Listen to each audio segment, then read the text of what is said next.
사랑하는 생명사랑교회 여러분, 전국의 성도 여러분, 지난 일주일 동안 평안하셨습니까? 오늘 예배에 참여하신 여러분 모두를 생명과 평화의 이름으로 환영합니다.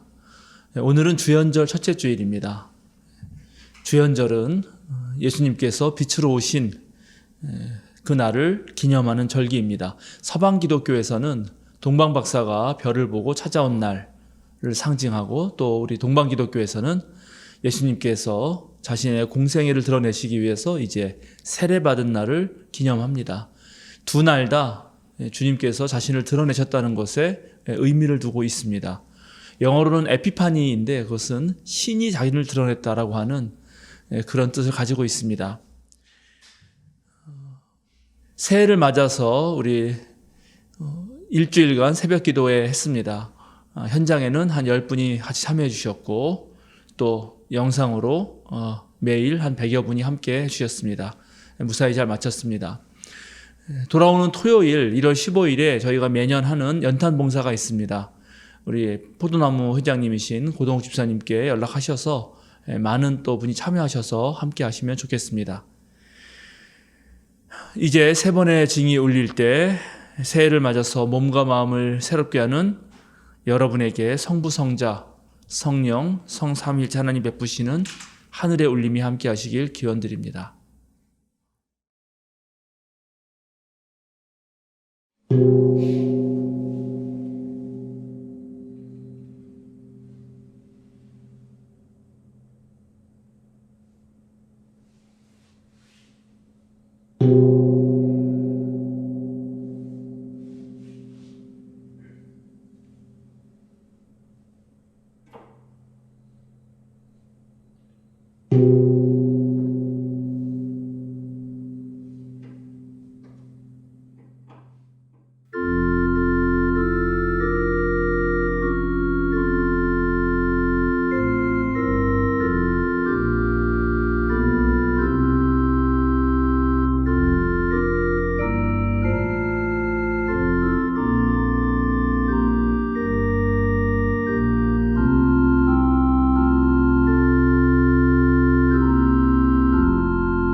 할렐루야.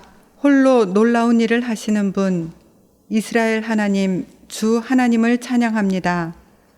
영광스러운 그 이름을 영원토록 찬송합니다. 그 영광을 온 땅에 가득 채워주십시오. 아멘.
여호와여, 주의 인자하심이 하늘에 있고 주의 진실하심이 공중에 사무쳤으며 주의 의는 하나님의 산들과 같고 주의 심판은 큰 바다와 같으니이다.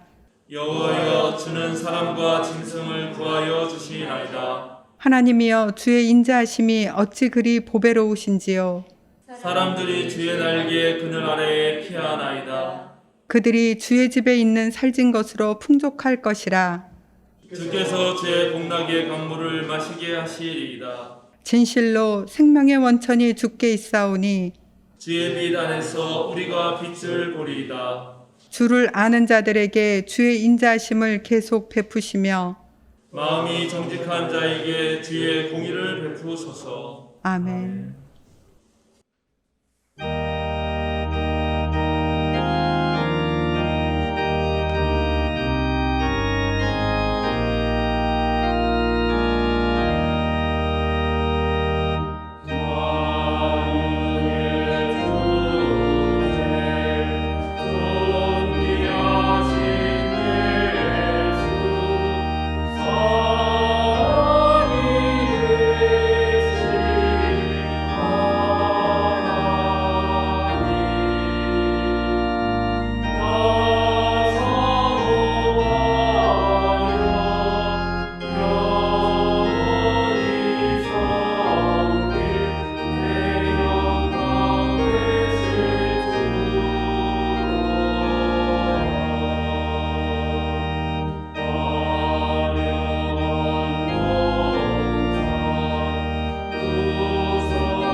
김종승 권사님께서 목회 기도해 주시겠습니다. 거룩하신 하나님 아버지, 우리에게 새해를 허락하시고 이 시간 하나님 아버지께 예배하게 하시오니 감사합니다. 아버지, 세상은 빛을 잃고 어두움과 재앙 속에서 헤매고 있지만 우리 생명사랑교회를 사랑하시고 밝은 빛으로 인도하시고 보호해 주시니 감사합니다. 작은 우리 생명교회가 하나님 나라 사역을 감당하게 하시오니 감사합니다. 하나님 아버지, 주님의 군사로서 앞장서게 하시고 이 시대를 이끌어가는 교회가 되게 하시니 주님 감사하고 감사합나이다. 아버지께서 천지 만물을 지으시고 다스리고 보존하고 하라 명령하셨는데 우리 인간의 악함으로 파괴하고 보존하지 못하고 아버지 뜻을 거슬렸습니다. 용서하여 주시옵소서. 이 어두운 재앙을 거두어 주시옵소서. 오직 하나님만이 하실 수 있습니다. 주님 앞에 간절히 기도하오니 우리 앞에 이 장막을 거두어 주십시오. 인류가 참여하며 회개하게 하옵소서. 아버지께서는 생명이시며 사랑이십니다. 우리는 주님의 자녀입니다. 주님, 구하옵나니 자비와 사랑을 베푸사 신음하며 아파하는 우리를 구원하여 주시옵소서. 주님, 어두움과 이 재앙의 긴 터널을 벗어나게 하옵소서. 주님, 강청하옵나이다. 아버지, 그런 날이 속히 오리라 믿사오며 감사와 영광을 주님께 돌립니다. 하나님 아버지, 우리는 이 나라를 이끌 새 지도자를 선출하려고 합니다. 하나님 아버지, 모세와 같은 지도자를 세워 주시옵소서. 정의와 공평으로 국민을 아버지 사랑으로 이끌 수 있는 지도자를 세워 주십시오. 온 백성이 믿고 따를 수 있는 하나님께 인정하시는 그런 지도자를 세워 주십시오. 주님, 남과 북이 손에 손잡고 세계 속에 우뚝 서는 그날을 우리는 꿈꾸며 소망합니다. 하나님 아버지, 우리 생명사랑교회를 들어 쓰시듯 우리나라가 세계 인류의 지도국이 되어 하나님 나라가 도래하게 하옵소서. 하나님께서는 하십니다. 우리의 후손들에게는 오직 주님 다스리시는 엄마 품 같은 그런 나라와 세상을 만들어 주십시오. 주님 강청하옵나이다. 아버지, 우리가 계획은 하지만 오직 주님께서만이 시행하시며 이루심을 우리는 깨닫습니다. 우리는 주님 뜻을 따라 행하게 하옵소서. 하나님 아버지, 우리는 한 번도 가보지 않는 길을 한 발 한 발 다 딛고 있습니다. 주님 말씀 의지하여 걸어갑니다. 밝은 빛으로 인도하시고 권능의 손으로 덮으소서. 우리 생명사랑교회 주체이신 주님만을 의지하며 나가는 우리 생명사랑교회에 속한 모든 성도가 한마음 한뜻 되게 하여 주님께 영광 돌리게 하옵소서. 안식년에 들어가시는 한문덕 목사님과 빈자리를 감당해야 하는 부역자님들을 주님의 큰 뜻을 이룰 수 있도록 은혜의 은혜를 더하여 주십시오. 이 모든 간구를 들어 응답해 주심을 믿으며 우리 주 예수 그리스도의 이름으로 기도합니다. 아멘.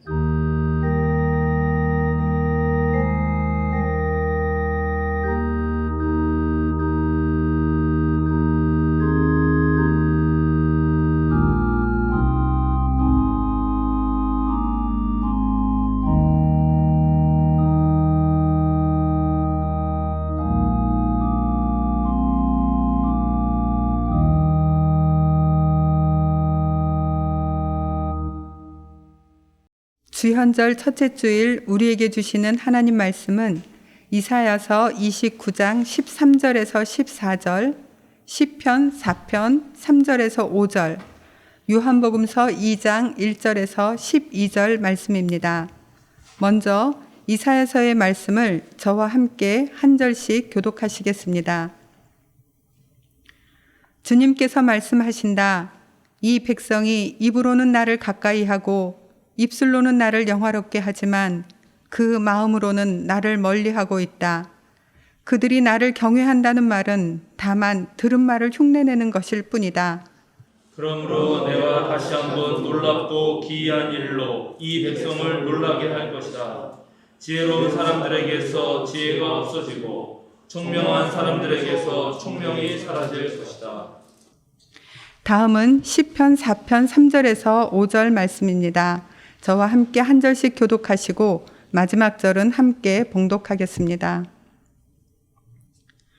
주님께서는 주님께 헌신하는 사람을 각별히 돌보심을 기억하여라.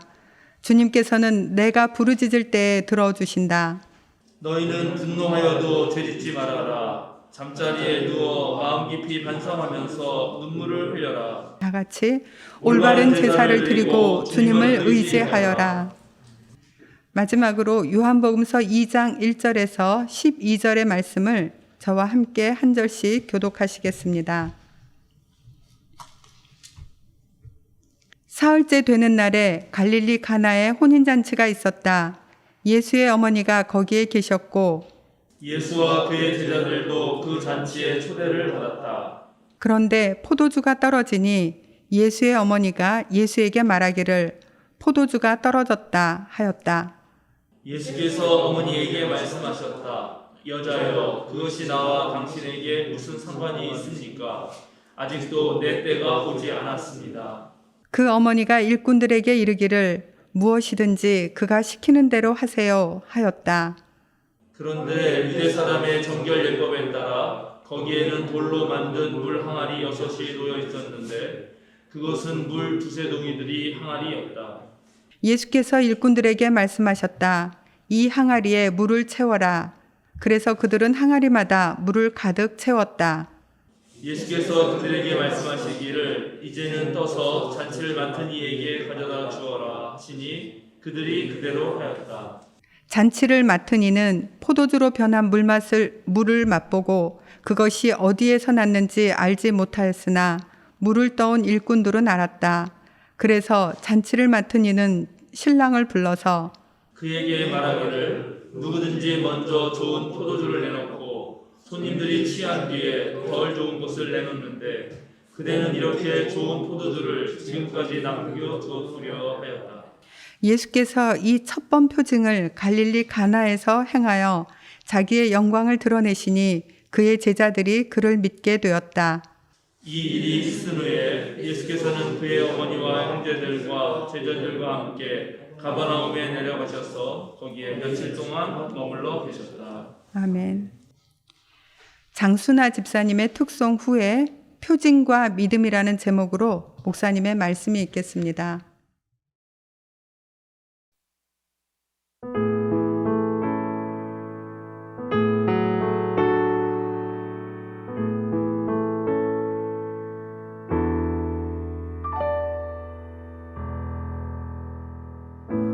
나의 영혼이 잠잠히 하나님만 바라며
작년 우리 송구영신 예배에서 우리는 다 같이 로마서 12장의 말씀을 함께 읽었습니다. 그리고 다시 한번 묵상한 다음에 돌아가면서 특별히 자신의 마음에 와닿는 구절이나 또는 말씀들, 단어들을 한 번 더 읽었습니다. 그때 저는 12장 2절의 말씀 중에서 변화를 받아서라는 말씀에 밑줄을 그었고 그것을 한 번 더 읽었습니다. 목사가 된 지도 벌써 10년이 훨씬 지났고 또 우리 생명사랑교회에 부름받아서 줄기차게 달려왔습니다.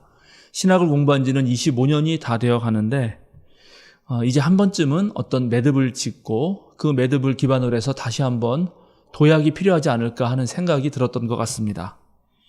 2022년이 우리 모두의 신앙생활에 있어서 어떤 변화를 받고 도약의 해가 과연 될 수 있을지 아니면 그냥 지지부진하게 한 해를 보내고 말지 이것은 저와 여러분 각자 자신의 선택과 또 태도와 자세에 따라 결정될 것입니다. 코로나로 인해서 이전과는 전혀 다른 목회, 언택트의 목회가 벌써 2년 동안 지속되고 있는데 이렇게 되면서 이 목회 영역에서도 그리고 신앙생활 영역에서도 심하게 양극화가 된 것이 사실입니다. 온라인 시스템을 갖추기도 어렵고 또 SNS 등을 활용해서 정보를 이렇게 쉽게 습득하기 어려운 주로 나이 드신 어른들을 많은 그런 소형 교회들이 아주 직격탄을 맞았습니다. 특별히 50명 이하의 소형 교회 목회자들을 그들 중 5명에 1명이 작년 6월쯤 그러니까 코로나가 시작되고 1년 반쯤 지났을 때 목회를 포기하고 싶다는 마음이 들었다는 것입니다. 실로 지금 코로나 이후에 50명 미만의 그런 교회의 4분의 3이 존립 위기에 있습니다. 다양한 목회 활동과 다양한 프로그램으로 교인들의 삶에 만족을 줄 수 있는 대형 교회와 달리 소형 교회는 주로 주일 예배와 설교가 목회의 핵심이 되고 또 소규모의 인원이 한 가족처럼 지내는 친교가 아주 중요한 역할을 하게 됩니다. 그런데 코로나가 터진 이후에 예배를 드리러 올 수도 없고 또 영상 설교도 들을 수 없기 때문에 소형교회가 크게 어려움을 겪고 있는 것입니다. 목회 데이터 연구소에 따르면 코로나19 시대에 새 신자들, 특별히 새롭게 신앙을 가지려고 하는 사람들이 교회로부터 가장 크게 도움을 받는 것은 역시 목회자의 설교와 성경 공부라는 그런 설문조사가 나왔습니다. 따라서 우리 생명사랑교회 목회도 대면 예배 모임과 더불어서 앞으로도 계속해서 꾸준하게 성경 공부, 또 소그룹 모임, 온라인으로 제공되는 다양한 어떤 신앙 영상들을 지속해야 하리라 생각합니다. 제가 그동안 2본문이나 3본문으로 이렇게 설교를 해왔는데 안식년 이후에는 설교에도 좀 변화를 주어서 한 본문으로 할까 생각합니다. 성서의 분석과 삶의 적용에 좀 집중하면서 주로 한 본문을 깊이 있게 다뤄보고자 하는 마음입니다. 3본문 설교도 상당히 유익한 점이 많이 있습니다. 특별히 우리 교회는 3년 성서 통독을 함께 해나가면서 그렇게 매일매일 3본문을 읽어가면서 또 그 본문 안에서 설교의 어떤 성서 본문을 정했기 때문에 우리가 다양하게 성경을 읽을 수 있었고 설교도 다양한 본문 속에서 골고루 균형감 있게 할 수 있었습니다. 그것도 한 우리가 6년 해봤으니까 이제 또 다른 방식으로 해보려고 하는 것입니다. 오늘 우리가 함께 읽은 구약의 말씀, 이사야서와 시편의 말씀은 오늘 우리들의 신앙을 다시 한번 점검하라고 요청하고 있습니다. 오늘 주님께서는 이사야를 통해서 이스라엘 백성의 내실 없는 신앙을 책망하고 있습니다. 이스라엘 백성들이 입으로는 하나님을 영화롭게 하고 하나님을 가까이 한다고 떠들어대지만 마음은 이미 멀리 떠나 있다는 것입니다. 하나님을 경외한다고 말을 하는데 그것은 관습대로 또 습관대로 들려오던 말을 듣고 흉내낼 뿐이라고 하나님이 탄식하십니다. 실제로 이사야가 활약하던 당시 이스라엘 백성들은 하나님을 공경한다고 말은 하지만 실제로 야훼 하나님을 의지하기보단 애굽의 도움을 구하기 위해서 끊임없이 사신들을 파송했습니다. 그러니까 하나님보다 당장 눈앞에 있는 아주 힘센 강대국의 눈치를 보면서 강대국에 기대려고 했던 것입니다. 오늘날 우리가 눈에 보이지 않는 하나님 의지한다는 거, 하나님 공경한다는 거는 그러면 우리 삶에서 어떤 모양으로 드러나는 것일까요?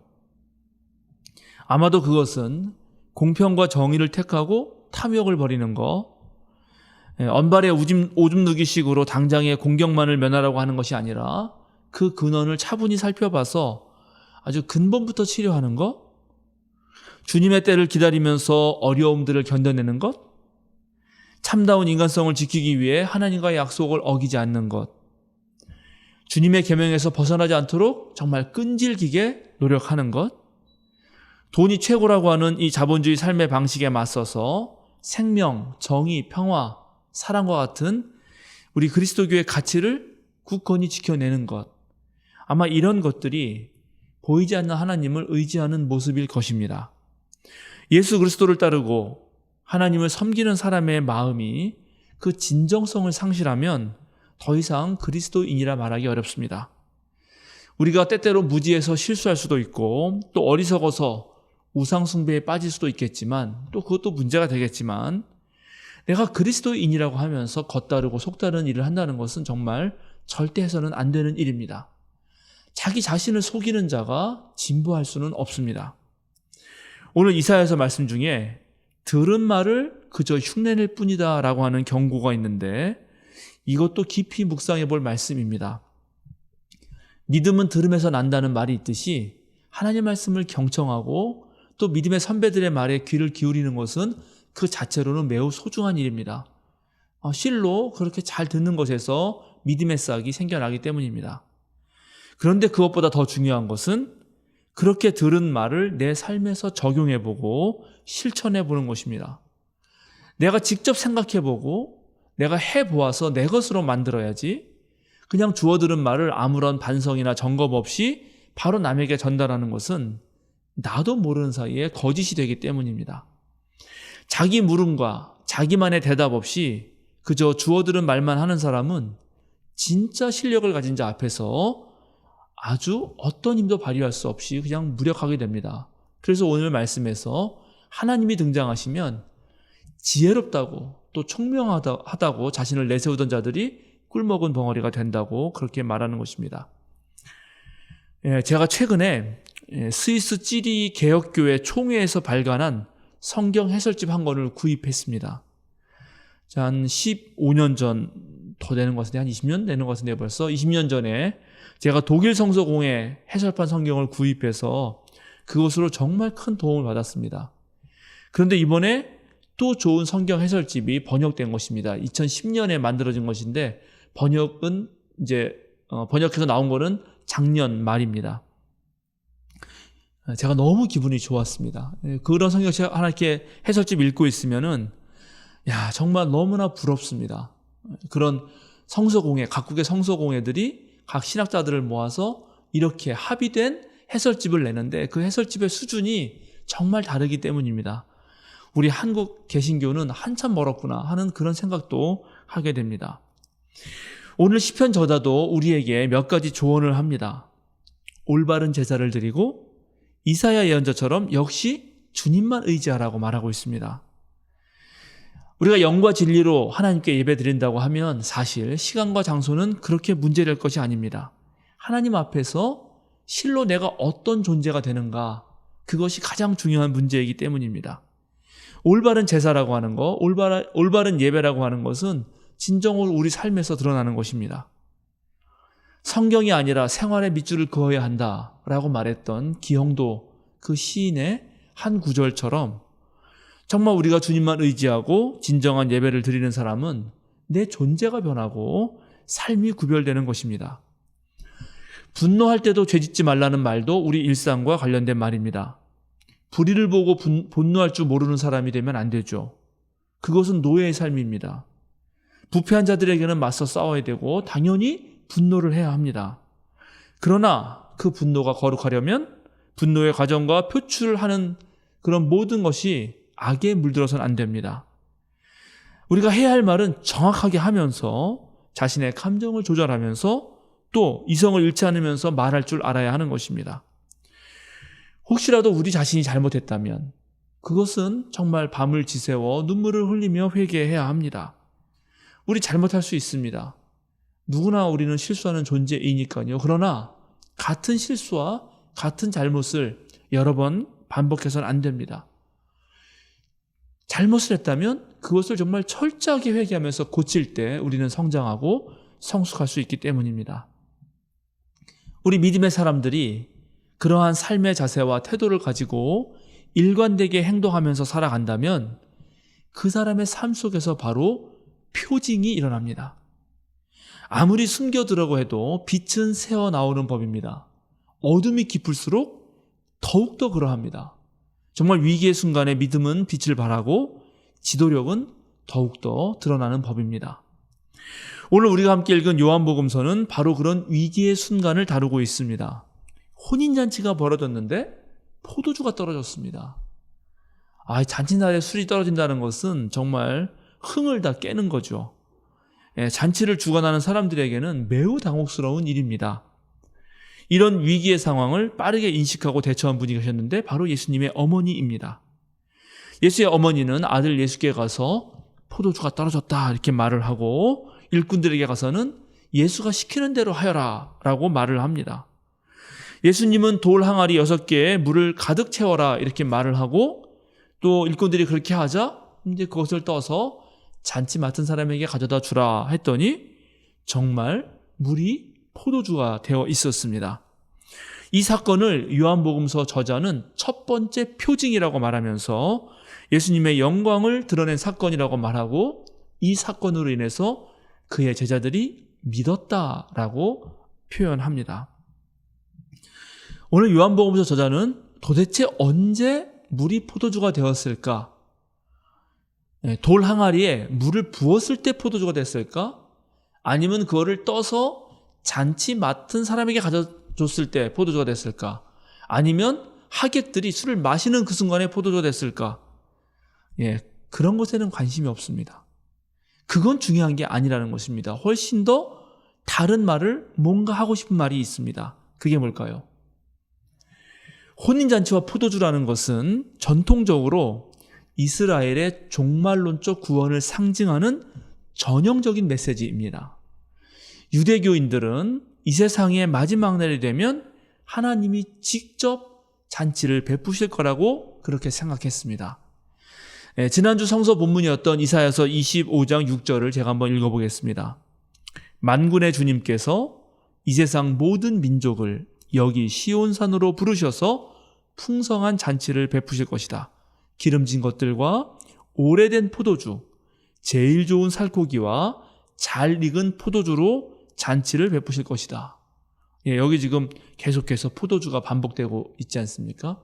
그리고 중동 지역에는 결혼식 한번 하면 일주일을 하기 때문에 그때만큼 신나는 잔치가 없죠. 그래서 그 잔치 비유를, 혼인잔치의 비유를 들어서 특별히 하나님이 다스릴 세상을 그렸던 것입니다. 먹을 것과 마실 것이 충분하지 못했던 고대 사회에서 정말 이 기름진 것 먹고 맑은 포도주, 아주 향이 그윽한 포도주를 마시는 것처럼 좋은 것은 없었을 것입니다. 하나님이 손수 베푸시는 잔치, 누구나 와서 마음껏 먹고 마실 수 있는 그 잔치는 언제 벌어지게 될까요? 로마 식민지하에서 신음하던 백성들은 이 잔칫날이 언제 오나를 학수고대하고 있었습니다. 그때는 메시아를 기다리는 그 열망으로 가득한 시절이었습니다. 예루살렘 성전에는 하나님께 제사하고 성전을 담당하고 있는 사두개파 사람들이 있었지만 그 사람들은 이미 로마와 타협하고 로마 제국 사람들과 친하게 지내면서 자신들의 배를 불리기에 급급했습니다. 율법을 철저히 지키려고 했던 바리새파 사람들이 있었지만 그 사람들도 아주 엄격한 율법 적용으로 일반 서민들을 억누르고 또 조이기는 마찬가지였습니다. 예수님 당시 80% 이상을 차지하던 평범한 서민들은 정말 사두개파도 아니고 바리새파도 아닌 하나님이 직접 오셔서 우리에게 참 기쁨과 자유를 주시기를 기대하고 그런 날만을 기다렸는데 실제로 그런 구원의 현실은 너무나 요원한 것이라고 생각됐습니다. 그런데 오늘 예수님을 만난 사람들이 예수님을 통해서 하나님의 구원이 지금 여기에서 이루어지고 있다고 말하려고 하는 것입니다. 지금 요한이 이 가나의 기적, 포도주의 기적을 통해서 말하려고 하는 것은 마지막을 기다릴 필요가 없다는 것입니다. 지금 여기에서 하나님 나라가 벌어지고 있다는 것입니다. 예수님은 오늘 유대교에서 사용하는, 특별히 정결예법에 사용하는 돌 항아리에 물을 채우라고 말합니다. 정결예법에 쓰는 항아리를 돌로 만드는 것은 돌은 부정을 퍼뜨리지 않는다라고 하는 유대인들의 생각 때문입니다. 그런데 그 돌 항아리가 오늘 6개가 있습니다. 6이라고 하는 숫자는 완전수 7보다 하나 적은 숫자죠. 그래서 뭔가 부족함을 뜻하는 것입니다. 유대교가 부족하다는 것입니다. 근데 부족할 뿐만 아니라 그 돌 항아리가 비어 있습니다. 텅텅 비어 있습니다. 이제 유대교는 생명을 다했다는 것이죠. 거기에 다시 예수님이 물을 붓습니다. 그리고 그게 포도주가 됩니다. 이제 율법의 시대는 가고 예수님의 새 시대가 열리는 것입니다. 하나의 시대를 마감하고 새 시대를 여는 것. 이제 역사의 종말을 주관하는 분은 오직 하나님 한 분이신데 그것을 오늘 예수님이 하시는 것입니다. 그러니까 예수님이 하나님의 다른 얼굴이라는 것입니다. 하나님께서 모든 악과 고통을 없애고 모든 것을 창조하시는, 그래서 모든 것을 원래의 모습으로 회복하시는 때는 언제 오는가? 요한복음서를 쓴 사람들은 결정적으로 예수님께서 십자가에 달리실 때라고 생각했습니다. 예수님께서 십자가에 달리셨을 때 그때 새로운 세상이 열리고 영원한 생명의 문이 열렸다고 생각했습니다. 그런데 아직 그때가 아니죠. 예수님이 지금 십자가에 달리는 건 아닙니다. 그런데 내 아들은 하나님의 선물을 가져올 거라고 믿었던 여인, 바로 엄마. 그 엄마가 예수님한테 가서 주도적으로 부탁을 합니다. 또 그 요청을 차마, 아들은 때가 아니었지만 거절할 수 없었기 때문에 엄마를 생각하면서 그 부탁을 실행합니다. 그리고 이제 함께 일하는 사람들이 그 포도주를 떠다주는 노동을 통해서 바로 하나님의 기쁨의 때가 지금 여기에서 열려지고 있는 것입니다. 근데 오늘 성경을 자세히 읽다 보면 이 날이, 바로 이런 기쁨의 잔치를 벌어지는 날이 7째 날입니다. 요한복음서는 세례 요한의 이야기부터 날짜를 하나씩 세고 있습니다. 하루가 지나고 그 이튿날이고 그 이튿날이고. 그런데 이 가나안 혼인잔치가 벌어지는 날은 7째 날이 됩니다. 근데 이 7째 되는 날을 표현할 때도 하루하루가 아니라 갑자기 사흘째 되는 날이라고 또 말을 합니다.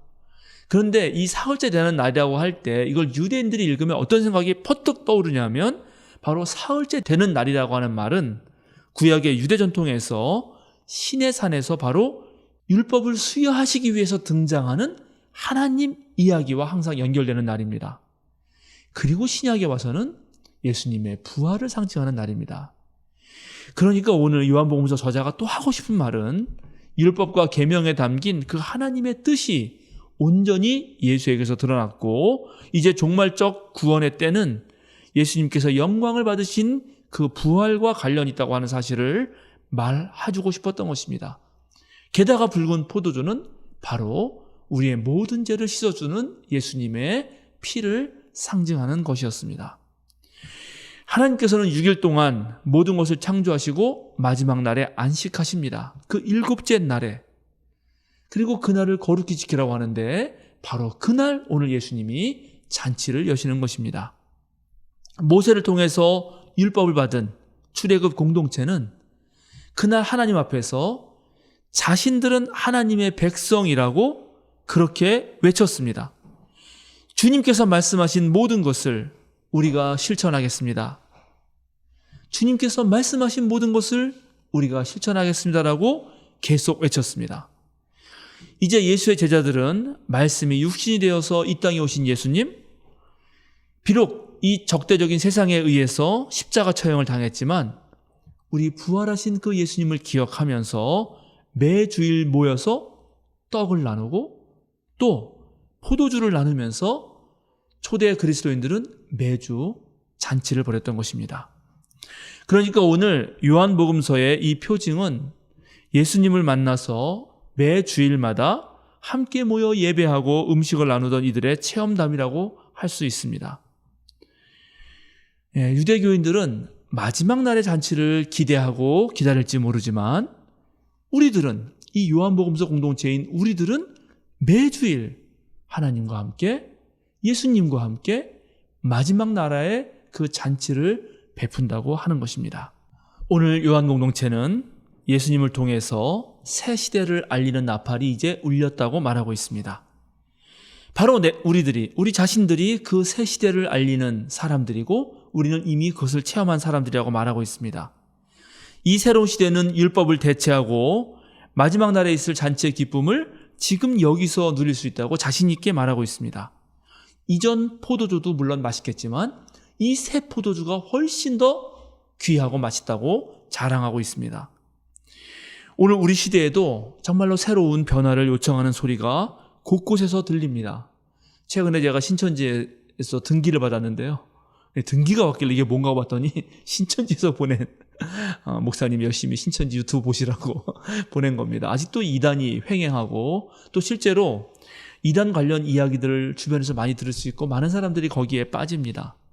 보통 비상식적인 종교나 이단 사설에 중독되는 현상이 많을 때, 그때는 언젠가 하면 이 사회가 암울하고 현실의 삶이 너무나 비참할 때입니다. 그리고 거기에 기존의 종교가 충분히 답을 해주지 못할 때 발생합니다. 오늘날 교회는 이 사회에 무엇을 해줄 수 있는가? 특별히 코로나 시대에 더 지치고 힘든 이들에게, 그럴 때 훨씬 더 진리를 간구하고 참된 평안을 찾는 사람들에게 과연 무엇을 해줄 수 있을까요? 예수님의 어머니 마리아는 문제가 발생했을 때 먼저 예수를 찾았습니다. 마리아는 성령으로 아들을 잉태했습니다. 누가복음서에 따르면 비범한 예수가 그 어릴 때부터 하던 일들을 마리아는 소중히 간직하고 있었습니다. 그 어릴 때부터 보아온 아들이 이 문제를 해결할 수 있으리라 믿었습니다. 예수님은 아직 자기의 때가 이르지는 않았다고 했지만 어머니는 아랑곳하지 않고 일꾼들에게 가서 시키는 대로 하라고 그렇게 말을 합니다. 오늘 본문에서 예수님의 어머니는 상황 파악을 잘하고 또 그 문제를 누구에게 부탁해야 할지를 잘 아는 사람으로 등장합니다. 그러니까 새 시대를 여는 사람들은 바로 시대를 진단할 줄 알고 이 문제를 풀 수 있는 사람이 누군지를 안다는 것입니다. 그러니까 우리 교회에서 오늘 해야 될 일이 무엇이겠습니까? 바로 이 시대를 진단하고 이 시대의 문제를 해결할 수 있는 그런 사람들을 양육하는 것이죠. 대개 성숙하지 못한 공동체는 문제가 발생하면 당황하면서 서로 불평하고 비난을 합니다. 그러나 성숙한 공동체는 서로 머리를 맞대고 함께 풀어가고 함께 좋은 해결책을 냅니다. 이럴 때는 정말 합리적 이성이 필요하죠. 동요하는 마음도 조절해야 합니다. 또 함께 해낼 수 있다는 의지도 중요합니다. 폭력이나 비상식적인 방법에 의존하지 않습니다. 능력 있는 사람은 존중을 해주면서 그 사람의 하는 일을 또 열심히 도와줍니다. 오늘 본문에서 우리가 기억해야 되는 것, 물이 포도주로 바뀌었다고 그걸 아는 사람들은 누군가? 바로 일꾼들이었다는 것입니다. 놀랍게 잔치를 맡은 그 사람은 이 사실을 모릅니다. 그러니까 직접 몸으로 참여하는 사람, 무엇이든 자기 몸으로 해보는 사람이 모든 것을 안다는 것이죠. 특별히 공동체에서 자기 몸을 부대껴 봤을 때 우리 공동체가 이런 공동체였구나, 이런 어려움이 있구나라는 것을 안다는 것입니다. 자신의 때는 아니었지만 예수님은 어머니 마리아의 요청에 따라서 물을 포도주로 만듭니다. 왜였을까요? 왜 때가 아닌데도 예수님이 했을까요? 그것이 좋은 일이었기 때문입니다. 그리고 반드시 해야 하는 일이었기 때문입니다. 할 수 있고 해야 하는 일이라면 내가 미처 생각하지 못했지만 또 때가 아니라고 생각했지만 지금 할 수 있다면 하는 것이 마땅합니다. 앞당겨서 해야지 왜 그때까지 기다리냐고 요한복음서는 말하는 것입니다. 예수님은 하실 수 있었고 어머니 마리아는 지금 해야 한다고 요청합니다. 저는 목회를 하면서 우리 생명사랑 신앙공동체가 할 수 있는 일이 무엇이며 또 해야 하는 일이 무엇인지를 늘 고민하고 있습니다. 코로나 시대라도 우리가 할 수 있고 또 해야 하는 일이라면 아마 당장에 실천할 수 있을 것입니다. 어차피 앞으로 우리 사회는 위드 코로나로 갈 것이고 코로나는 결국 팬데믹에서 엔데믹, 즉 풍토병으로 갈 확률이 높습니다.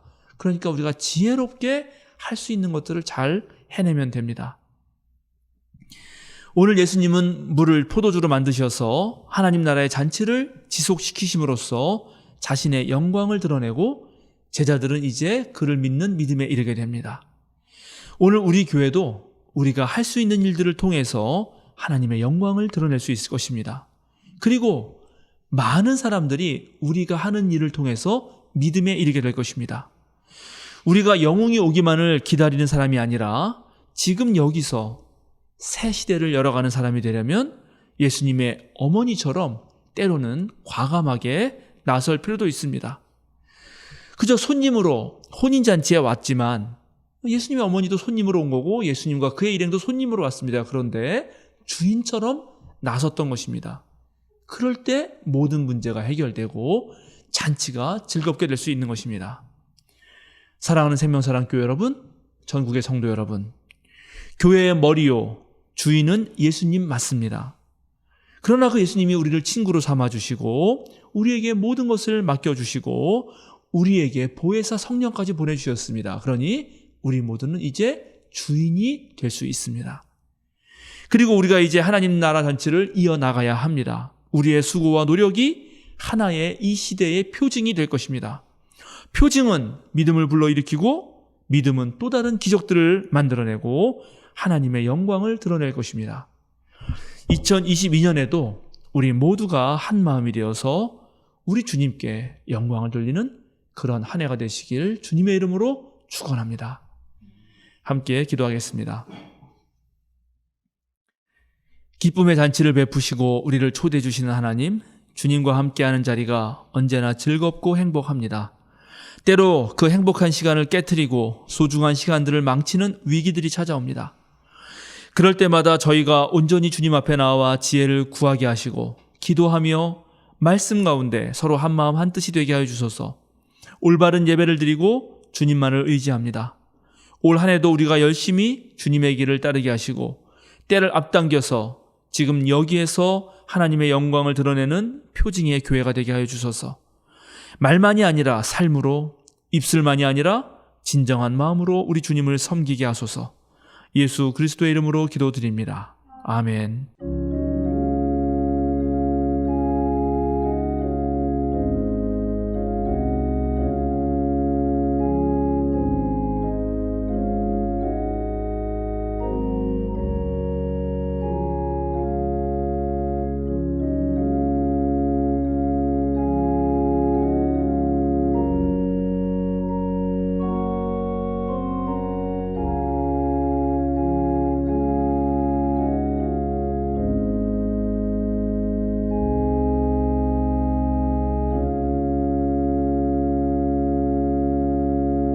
사도신경으로 우리의 신앙을 함께 고백합니다.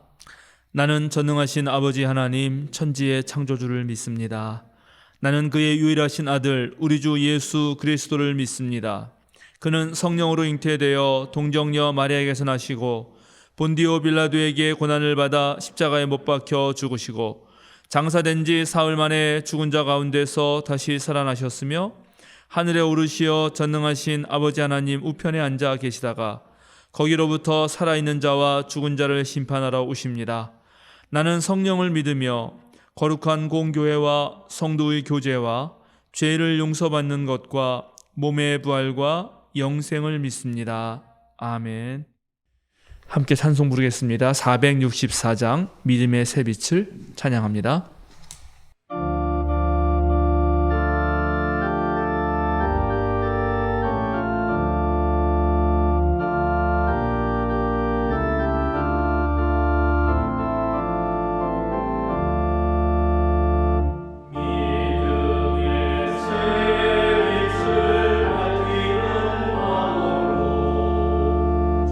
주의 길 나서는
사랑하는 생명사랑교회 여러분, 전국의 성도 여러분, 어깨를 쭉 펴고 똑바로 서십시오.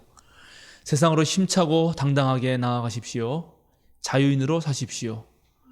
주님의 때를 앞당겨 언제 어디서나 잔치를 벌이십시오.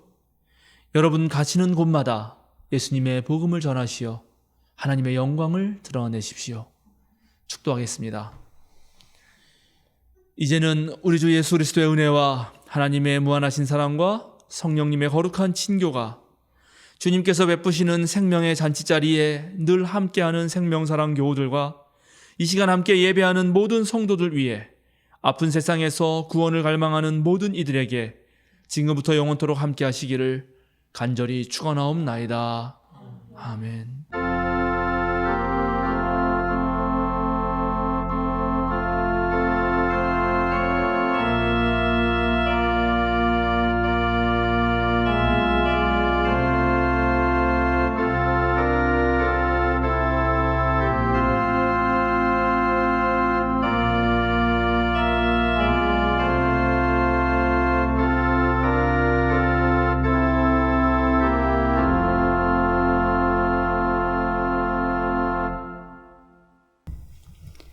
알림과 사김 시간입니다.